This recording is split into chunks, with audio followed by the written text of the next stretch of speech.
Pasaden egun sentian olentzero ere harrapatu du.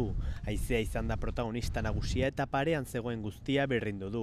Bizkaia izan da tokirik kaltetuena, baina Gipuzkoan ere gogor jo du. Orduko 100 kilometro baino gehiagoko haserrearekin eta errukirik gabe zenbaitetan. Bilboko Maitasun errukitsuaren eskolan ere ez du errukirik izan.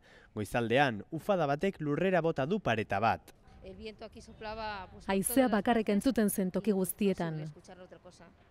Hala ere ez da inor zauritu. Ortuella ere astindu du haizeak. Ufada batek etxe bateko aldamioak mugiarazi ditu eta burni xaflak 6 autoren gainera bota ditu. Goizean, kalean lanean zebiltzan beharginak ere arreta handiz aritu dira. Haizete gogorrenak Matxitxakon orduko 158 kilometroan, Galea Lurmuturrean 126an, Zugaztietan orduko 134 kilometroan, Deustu 105an eta Iurretan kasurako 102an. Gipuzko aldean Zarautz izan da tokirik astinduena, baina ez da inor zauritu. Gaur arratsaldean haizeak tregoa eman digu eta baretu egin da.